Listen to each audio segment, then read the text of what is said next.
The day my husband introduced another woman to me as his wife was the day I realized something painful. Sometimes, the people you suffer for the most are the same people who break you without mercy. My name is Joy, and if somebody had told me 5 years ago that the man I starved for, prayed for, and sacrificed my youth for would one day throw me out like a stranger, I would have argued with my whole life, because I loved Kelvin with everything inside me. That man was my world. When we got married, life was hard. Not normal hard. I mean real hardship. The kind where two adults would share one loaf of bread and still pretend they were satisfied. The kind where your landlord would knock aggressively and your heartbeat would jump because you knew you had no rent. The kind where your husband would look at you with frustration in his eyes because he wanted to provide but simply could not. But I stayed, not because I was weak, but because I believed in love. Kelvin had dreams, big dreams, and I became the ladder he climbed with. I worked while he went back to school. I paid bills, bought food, handled house rent sometimes. There were months I would braid hair after work just to support us better.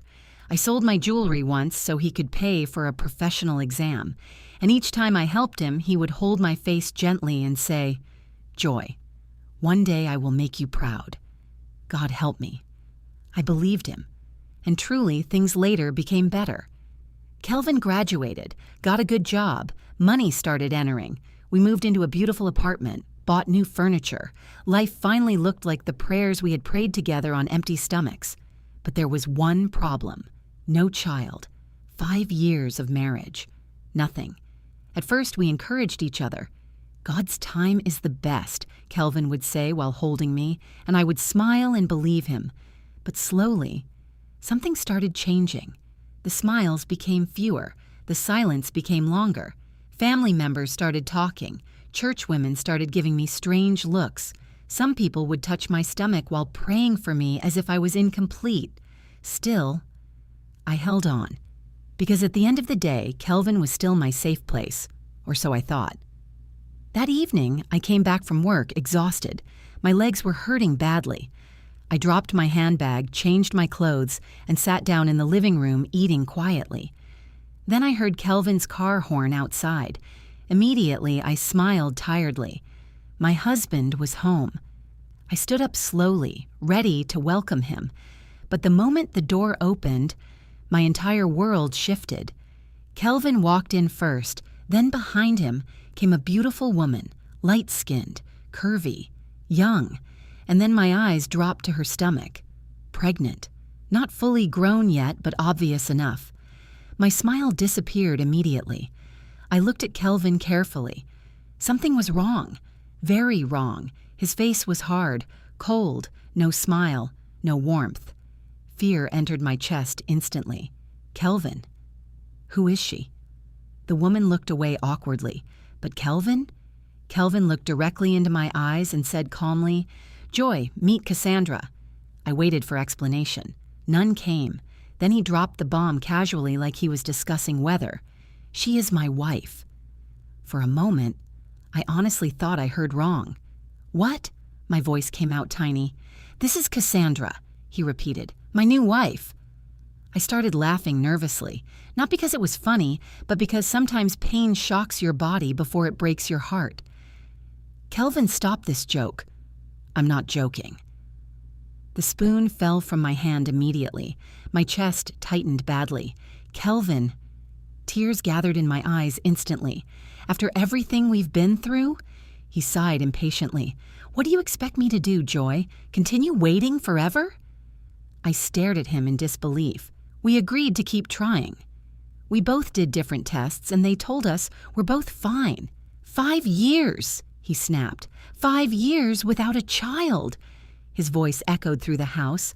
"At least this woman can give me what you could not." That sentence entered my chest like knife. I moved backward slowly. The pregnant woman just stood there quietly, avoiding my eyes, as if she knew she was standing inside another woman's pain. I looked at Kelvin again, the same man I once fed with my salary, the same man I defended when people mocked him, the same man I believed in when life was against him. Kelvin. Tears rolled freely down my face now. I suffered with you. He kept quiet. I stood beside you when you had nothing.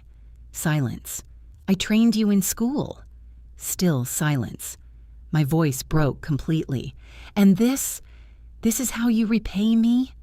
For 1 second, his face softened slightly, but it disappeared quickly. Then he said the words that shattered whatever remained inside me. You have 2 choices. I froze. You either stay here peacefully, accept and serve Cassandra. He paused. Or you leave. I felt my heart physically ache. You want me to live with your pregnant side chick? She is not a side chick, he replied coldly. She is my wife. That was the moment something died inside me, completely. I nodded slowly through tears. You know what? My voice trembled badly. I would rather sleep on the streets than serve another woman in my husband's house. I walked straight into the bedroom, packed my clothes quietly. Everything in that house reminded me of sacrifice. The curtains, the television, the chairs. Most of them came from my sweat. But suddenly, none of it mattered anymore. Because heartbreak has a way of making material things look useless. When I came outside with my bag, Kelvin didn't stop me. Not even once. He just stood there with Cassandra watching me leave like I was nothing. 5 years, thrown away in one evening. It was already getting dark outside. I had nowhere to go. I'm an orphan. No parents, no siblings, nothing. I walked aimlessly until I reached one roadside mechanic workshop. That was where I sat down. Cars were moving, people were talking. But my own world had ended already. I cried quietly, hugging myself tightly. Then suddenly, my stomach turned violently. I bent over and vomited by the roadside. Not long, a car stopped nearby. A man rushed down quickly. Madam, are you okay? I wiped my mouth weakly. I'm fine. But my body betrayed me immediately. I almost collapsed. The man held me quickly. You are not fine. Let me take you to the hospital. At that point, I was too weak to argue anymore. Before we even got there properly, I passed out. The next thing I heard was a doctor's voice. Madam, are you okay now? Can you hear me? I opened my eyes slowly. Bright hospital lights, white walls, a doctor standing beside me, then another man sitting quietly near the bed, the same stranger who brought me there. The doctor smiled warmly. You scared us a little. I tried sitting up weakly. What happened? You fainted from stress and exhaustion. Then he checked the file in his hand and smiled again. We also ran some tests. I swallowed nervously. Then he said the words that made my heartbeat stop completely. Madam, you are pregnant. I stared at him blankly. What? About 6 weeks pregnant. Tears filled my eyes instantly. No, that's not possible. The doctor smiled and turned toward the man sitting beside me. Congratulations, sir. Please take good care of her and don't allow her engage in anything stressful for now. The stranger looked surprised but didn't correct him. He just nodded quietly. After the doctor left, embarrassment covered my entire body. I started crying immediately. I'm so sorry. The man frowned gently. Sorry for what? For dragging you into all of these. Thank you. He stayed quiet. Then after some seconds, he asked softly, Where is your husband? That question broke me completely. Fresh tears rolled down my face. I don't have anywhere to go. My voice shook badly. My husband just threw me out because he said I couldn't give him a child. The man stared at me silently for a few seconds. Then softly, very softly, he said, You can stay with me until you figure things out. I froze. My heart started beating fast again. At that moment, lying on that hospital bed, I honestly did not know what scared me more. Going back to the husband who destroyed me, or following a complete stranger home. Nothing breaks a woman more than realizing the man she suffered for only valued her womb, not her heart. After the doctor told me I was pregnant, my entire body went cold. I could not even speak. I just sat there staring at him while my heart beat loudly inside my chest. Pregnant? After 5 years? After Kelvin had already replaced me? It felt cruel, like life was playing with my emotions. The doctor smiled warmly and left the room, leaving me alone with the stranger who had brought me to the hospital. I quickly wiped my tears in embarrassment. "I'm sorry," I whispered. The man frowned gently. "Sorry for what?"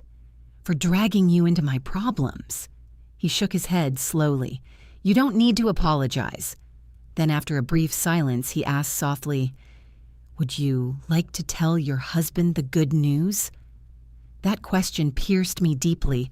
I laughed painfully. "So he can suddenly love me now because I'm carrying a child?" The man became quiet. Tears rolled down my face again. I really wished he waited. My voice broke. I really wished he loved me for me, not because of what my body can produce. The room became silent. Then I looked at him properly for the first time. "I don't even know you." I smiled weakly through tears.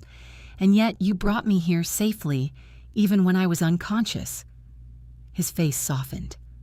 "I'm just glad you're okay." I nodded slowly. "Thank you." Then he gave me the option that changed everything.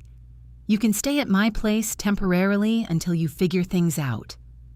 Honestly, under normal circumstances, I would never follow a stranger home. But that night, I had nowhere else to go. 2 days later, I told him I needed to return to Kelvin's house to pick the remaining things I left behind. Deep down, there was another reason too. A small, foolish part of me still hoped Kelvin would see me and realize what he had done. Maybe he would apologize. Maybe he would beg me to come back. Maybe love was not completely dead. The man introduced himself properly that morning. His name was Andrew, and he insisted on driving me himself. "I'll wait outside," he told me gently. The moment we got to the compound, my heartbeat became fast. Everything suddenly felt familiar and painful at the same time. I entered the house, alone, and immediately I regretted it. Kelvin and Cassandra were in the living room laughing together, eating chicken, drinking wine, watching television, like my absence had brought peace into the house. Kelvin looked up lazily when he saw me. His expression barely changed. "Why are you here?" That question hurt more than I expected. I swallowed hard. "I came to pick the rest of my things." Cassandra rolled her eyes immediately. "Couldn't you call before coming? What kind of intrusion is this?" Kelvin said nothing. Nothing. Not even after everything. At that moment, the little hope I came with started dying again. Then Cassandra stood up suddenly. "Wait, I'm following her," she hissed loudly. "The house belongs to me now. Let me make sure she doesn't carry my things." My chest tightened painfully, but I kept quiet, because honestly, some pain is too deep for words. I walked into the bedroom slowly while Cassandra followed behind me like security, the same bedroom where Kelvin and I once planned our future together. Now another woman was speaking comfortably inside it. I bent down quietly and started packing the few things I left behind, my certificates, some clothes, some documents. Inside my purse was the hospital scan result confirming my pregnancy. Deep down, I had secretly planned that if Kelvin showed even the slightest sign of regret, I would tell him. I would show him the result. Maybe things would change. Maybe love would return. But as I stood there packing my things while another woman monitored me inside my own bedroom, I realized something painful. Kelvin had already moved on. Tears rolled down my face silently as I zipped my bag. When I walked out of the room, Kelvin did not even look at me properly, not once. That was the moment I finally understood. Sometimes people can leave you emotionally long before they leave physically. I walked out quietly. The moment I entered Andrew's car outside, I broke down completely. I cried all through the drive home. Andrew didn't ask unnecessary questions. He simply handed me tissue quietly and drove carefully. That man gave me something I desperately needed at that point: peace. That evening, while we sat quietly eating dinner, Andrew finally told me his story. My wife died 4 years ago. I looked at him immediately. His eyes became distant. She had cancer. The sadness in his voice was heavy. We never had children before she passed.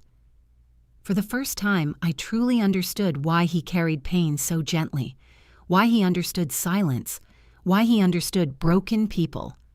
I looked at him softly. "I'm sorry." He smiled painfully. "Life gives everybody different pages." That sentence stayed with me deeply. As the weeks passed, Andrew became my safe place, not because he was trying to replace Kelvin, but because he respected me.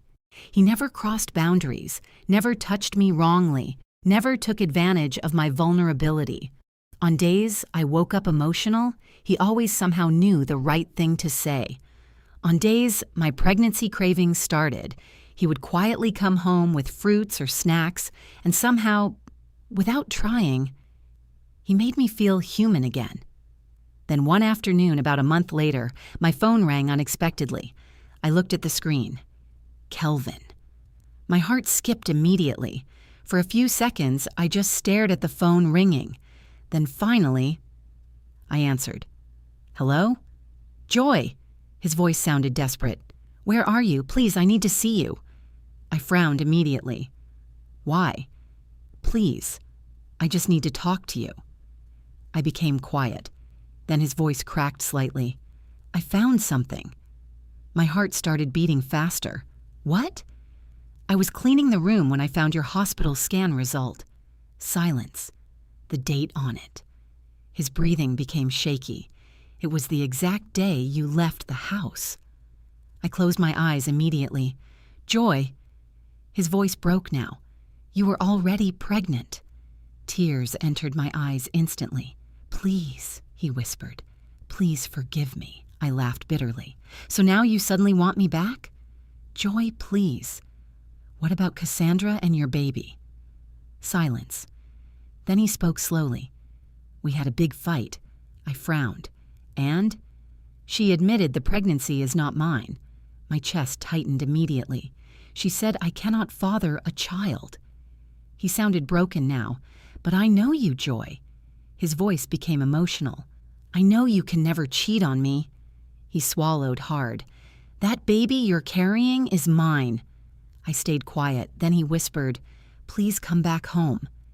At that moment, something inside me became angry, deeply angry. So now he wanted me back because another woman disappointed him? If Cassandra's child had truly been his, would he even remember me? I ended the call immediately and blocked his number. A few minutes later, another call entered.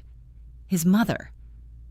I almost didn't answer, because this was the same woman I called crying the day Kelvin brought another woman home, and instead of defending me, she told me, "My son needs a child too."